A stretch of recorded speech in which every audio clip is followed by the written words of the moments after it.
Hello everyone. मैं आपको chapter 15 कराने जा रही हूँ। चैप्टर 15 का नाम है multivariate analysis.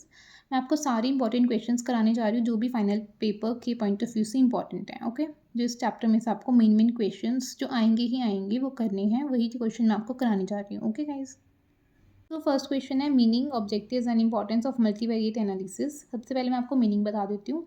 So friends, meaning है मल्टीवेरिएट टेक्निक्स का वो ये है, when 3 or more variables are to be analyzed simultaneously, then the techniques applied in such a situation is called the multivariate technique।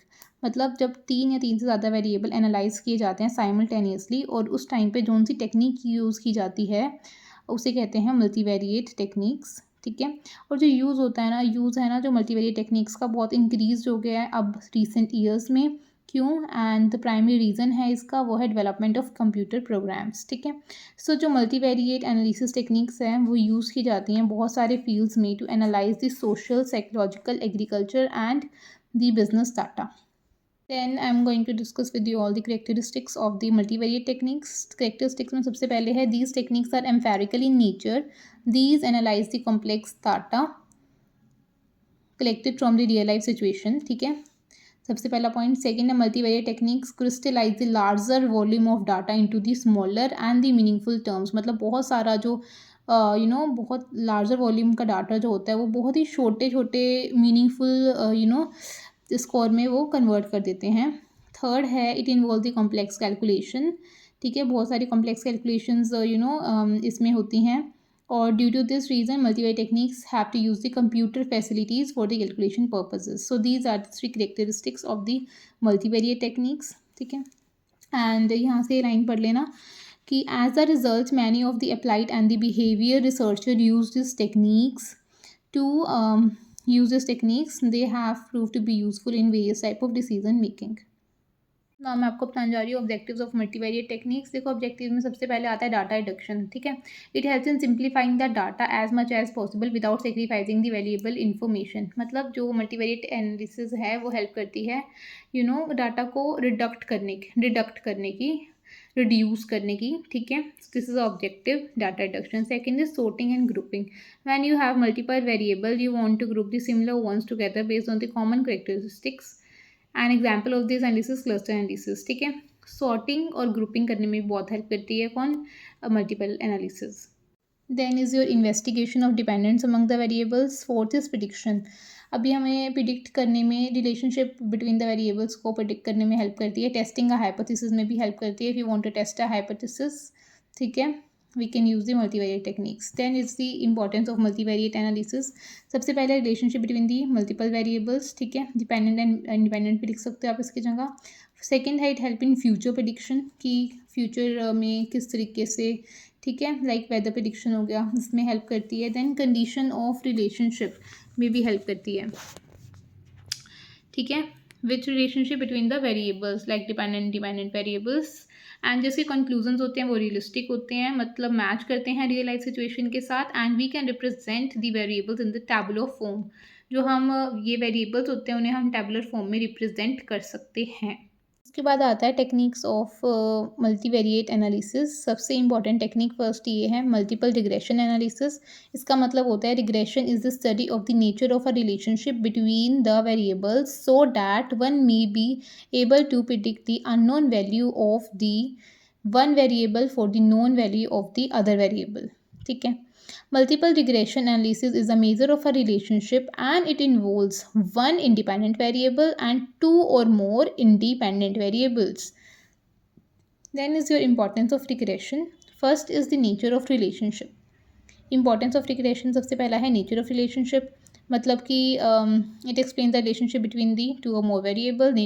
measure of relationship मतलब to measure the relationship between the two or more variables, मतलब dependent and independent variables। and prediction, value of the dependent variable can be predicted on the basis of the value of independent variable।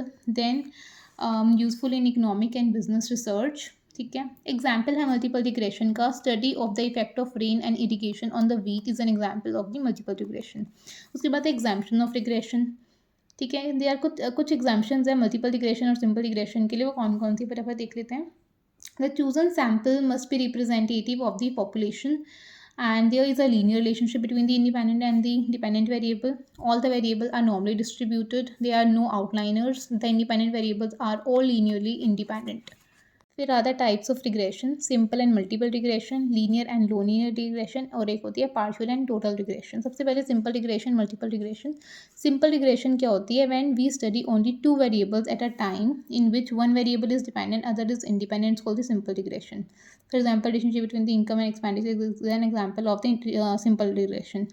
Multiple regression is when we study more than two variables at a time, at least three variables, in which one is dependent and others are independent variable, are called the multiple regression. For example, the study of the effect of rain and irrigation on the yield of the wheat is an example of the multiple regression. वही जो पीछे की example वही यही है. Then is your linear and non-linear regression. Linear regression क्या होता है? When one variable varies with other variable in some fixed ratio is called the linear regression. Such type of regression is depicted on a graph in a straight line. जो linear regression होता है ना, वो graph में बना होता है बिल्कुल स्ट्रेट लाइन में, ठीक है, और इसमें फिक्स रेशो होती है. But when one variable is varies with other variable in a changing ratio, जिसको refer to as a non linear regression. And जो इसका नॉन लीनियर जो हमारा रिग्रेशन होता है, वो जो है ना in the form of curve होता है ग्राफ पे, ठीक है. फिर partial and total regression. When two partial regression होता है when the relationship between the two variable is studied and other variables are held constant. मतलब हम रिलेशनशिप सिर्फ दो वेरिएबल्स का स्टडी कर रहे हैं और बाकी सारे वेरिएबल्स को कांस्टेंट रख रखा है, उसे कहते हैं पार्शियल रिग्रेशन. लेकिन टोटल रिग्रेशन किसे कहते हैं? when the relationship between the all the variables are studied simultaneously is called the total regression. ठीक है. Second is the multiple discriminant analysis. It is used when it is used when dependent variable is nominally scaled and independent variable is ratio scaled. इसका purpose क्या होता है? Classification of the group of people into the categories, ठीक है. Second is examining if there is a difference between the groups created. Then third is develop the discriminant function. Fourth is evaluate the accuracy of the classification. Exemptions of discriminant analysis है: the groups must be mutually exclusive, all the cases must be independent, there should be independent variables are interval, there should be absence of multichlorality, ठीक है, ये सब है. और एक और है group size of the dependent variable are not grossly different, ठीक है. उसके बाद ये steps in conducting discriminant analysis, ठीक है. सबसे पहले है start with the identification of dependent and independent variables, ठीक है. देन कोफिशिएंट्स आर डिटरमाइंड, ठीक है, through the linear equation. Then the significance is determined, ठीक है. Then results are interpreted.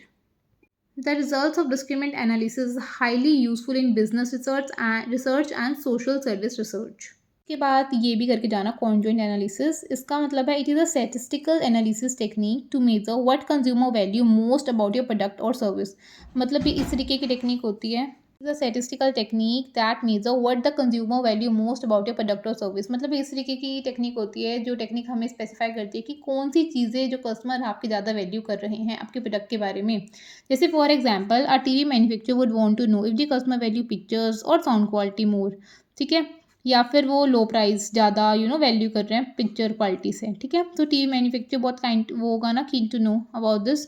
So this is called the conjoint analysis, and conjoint analysis is very useful in the field of business and the market research, ठीक है. And इसके देखो uses देख लो. It is use in many of the social sciences and applied science and including the marketing, product management and the operational research.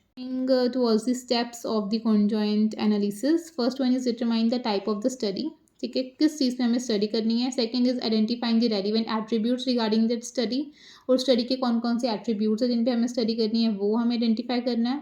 Third is specify the attribute levels. Then designing the questionnaires. Fourth factor analysis. इसका meaning देख लो पहले. It is a statistical technique which reduces the set of variables by extracting all the commodities into a smaller number of factors. It is also called the data reduction. मतलब इसका मतलब होता है कि जो फैक्टर एनालिसिस होती है ना, वो कुछ ऐसे सेट ऑफ वेरिएबल्स होते हैं जो कि बड़े बड़े प्रोजेक्ट्स में से कुछ छोटे छोटे फैक्टर्स निकाल के उन्हें मीनिंगफुल, मतलब डाटा रिडक्शन भी बोलते हैं इन्हें, डाटा रिडक्ट करते हैं बड़े बड़े प्रोजेक्ट्स में से, ठीक है. And it can be said that factor analysis is a set of procedures that is used for the data reduction and summarising the data. Role of factor analysis in research to reduce the large number of the variable into the fewer number of factors. ठीक है, सबसे पहले तो यही है कि बहुत सारे लार्जर नंबर ऑफ वेरिएबल्स हैं उसको थोड़े फैक्टर्स में कन्वर्ट कर देना.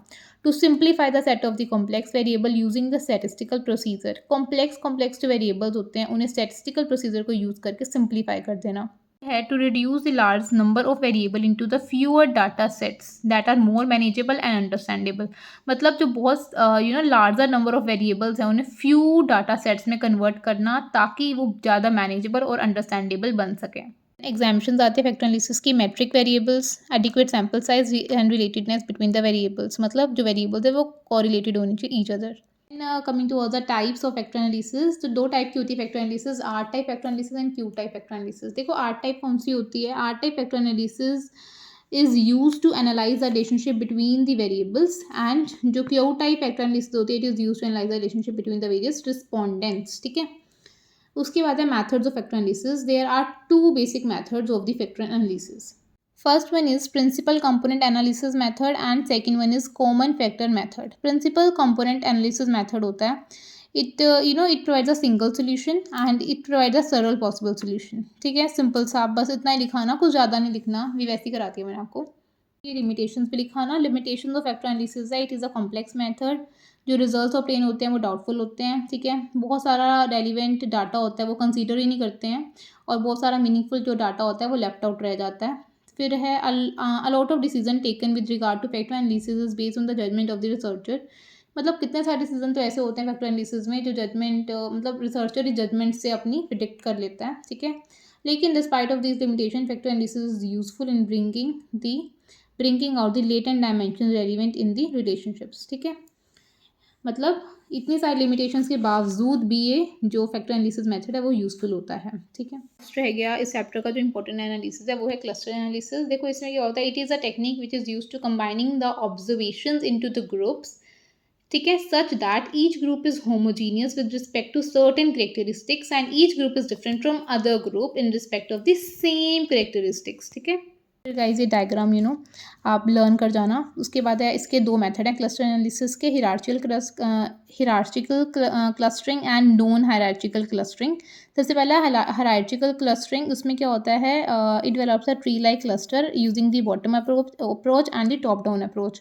उसके बाद है नॉन हिरार्चिकल क्लस्टरिंग. उसमें क्या होता है it takes a fix number of cluster and then tries to find optimal solution by ensuring the maximum cluster difference. मतलब ये कुछ फिक्स नंबर ऑफ क्लस्टर्स को लेते हैं और उसके बाद ट्राई करते हैं कि ऑप्टिमम सोल्यूशन फाइंड आउट करने की और इंश्योर करते हैं कि मैक्सिमम क्लस्टर का डिफरेंस रहे. गाइस आता है limitation of cluster analysis. So first point है इसमें it is a subjective method. It is based on the limitation of biasness. ठीक है, then है there is a number of methods for conducting the cluster analysis and it often confuses the researcher in which method he should choose. ठीक है, तो बहुत सारे methods होते हैं cluster analysis को find out करने के लिए जो confuse कर सकते हैं. they might confuse the researcher कि वो कौन सा method choose करे. फिर है it is not possible to test the statistical importance of the results obtained from the cluster analysis. कहते हैं कि जो cluster analysis के results हैं उसमें जो इसकी importance है इट इज़ उसको टेस्ट करना बहुत पॉसिबल ही नहीं होता लगा लो. उसके बाद it is more time consuming. ठीक है, but in spite of the limitation of the time consuming the cluster analysis is yet the preferred technique then factor analysis when we consider the respondents not the variables. respondents मैंने किसने बताया था आपको इन Q variables. मैं आपको दिखाती हूँ. यहाँ बताया था मैंने आपको टाइप्स ऑफ फैक्टर एनालिसिस में क्यू टाइप फैक्टर एनालिसिस में बताया था when we have to analyse the relationship between the various respondents. तो ये कहता है कि जो हमारा क्लस्टर एनालिसिस है वो फैक्टर एनालिसिस से बेटर है अगर हमें रिलेशनशिप निकालना है between the respondents not the variables but. ठीक है, रिस्पोंडेंट के मेनली क्यू टाइप के लिए ये ज़्यादा इंपॉर्टेंट है. Friends this is about this chapter. देखो जो भी मैंने आपको क्वेश्चंस कराए हैं मोस्ट इंपॉर्टेंट है. सारे प्रीवियस ईयर के क्वेश्चंस हैं और इसके बाहर कोई क्वेश्चन आ ही नहीं सकता. ठीक है, एग्ज़ाम में. और अगर आप चाहते हैं आपसे प्रीवियस ईयर के क्वेश्चन भी शेयर कर दूं तो प्लीज़ कमेंट बिलो. ठीक है, मैं आपसे शेयर कर दूँगी. एंड अगर आपको मेरी ये वीडियो पसंद आई है, मेरे एफर्ट्स पसंद आए हैं, तो please like and subscribe to my YouTube channel. Bye bye.